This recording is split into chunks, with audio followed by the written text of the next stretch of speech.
Before I talk about how Gratz has impacted my life, I want to give you some background. I live in Detroit, Michigan, and have worked for the past 16 years in Detroit public schools, teaching 8th graders. My own 3 young children are students in Detroit public schools. They, along with all the other students, face horrible conditions at school. My school building, for example, is over 100 years old, complete with leaky roof and faulty wiring. Our reading textbooks are 15 years old. We have one outdated computer lab, which is used only for standardized testing.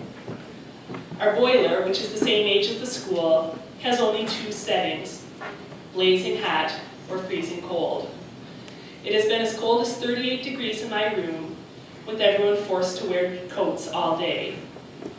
We don't have music, athletic fields, or even enough textbooks for the students to be able to take a book home. One time, I took some students to a competition in a wealthy suburb. The children looked with puzzlement, not anger, at a school that had multiple athletic fields, a gym, a pool, and 3 working computer labs. It was almost more than I could bear when one of the children asked me why. Why do these students have all of these things? How do you tell a 13-year-old child the society doesn't think she's worth computer labs and athletic facilities? How could I tell this girl that she and others like her were deemed unworthy of a quality education? My students, more than 95% of whom qualify for free or reduced lunch, are largely Latino. Many of them are immigrants, most speaking English as a second language. Some of my students are undocumented and live in fear of deportation.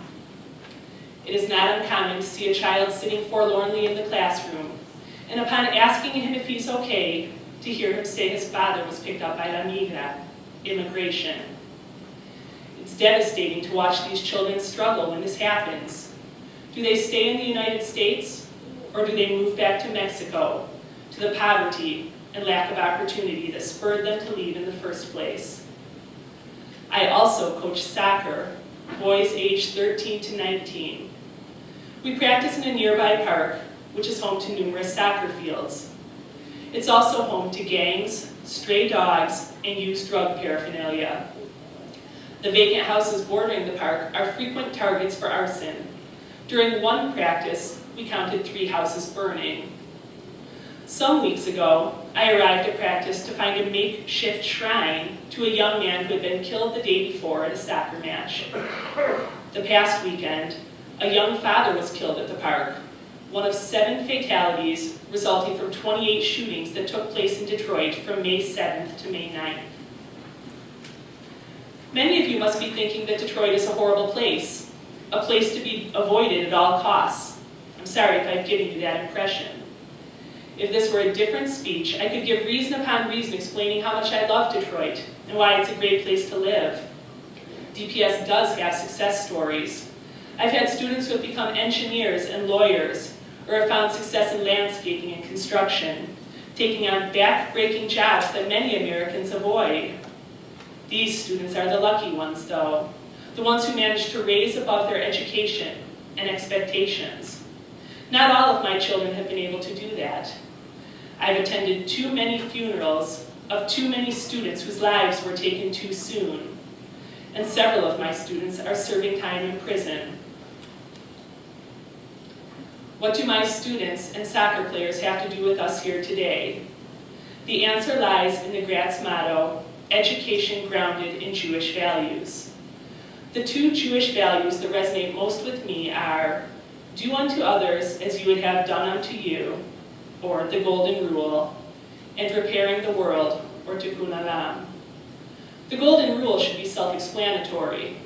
Tikkun olam is a little more complicated, as it can be interpreted in a variety of ways. To me, repairing the world involves performing deeds that promote social justice and equality. The connection between the golden rule, tikkun olam, and my students in Detroit should be clear. How many of you would willingly send your children to schools that you know are substandard? Would you allow your children, your babies to sit in classrooms in their jackets to learn from outdated books? Is it okay for your children to be taught by uncertified teachers or to play soccer in parks where they risk being shot? If you examine your hearts, I think the answer, however much it pains you to admit it, is probably no. Why then is it okay for the children of Detroit and of other impoverished urban centers, these black, brown, and poor children, who are just as beautiful, smart, and loved as your own children, why is it okay for them to learn in such environments? How can we, whatever our religious views or lack thereof, say that poor children deserve less?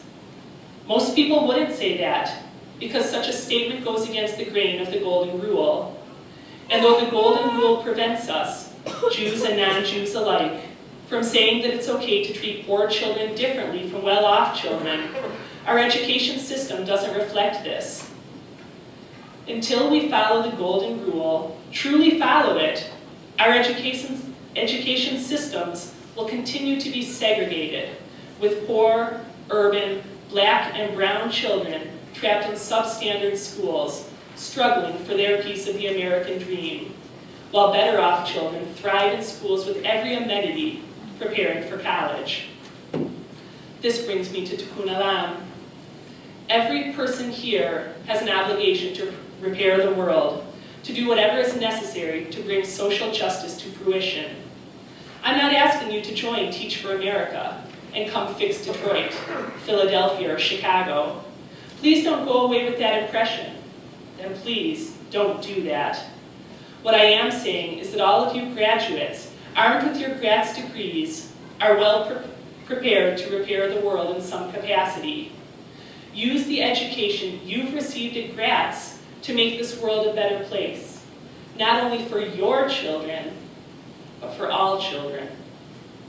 Use the skills you've learned at Gratz to support people struggling with issues of social justice. Do this without overstepping your boundaries or unconsciously imposing your will upon others, assuming that your way is the best way. It is up to us to live according to the values that have been emphasized during our time at Gratz. We must ourselves live by the Golden Rule. And in instances where the Golden Rule isn't being followed, when we see injustice, we must not sit silently and do nothing. It is our obligation, our moral and social obligation, to repair the world. Thank you.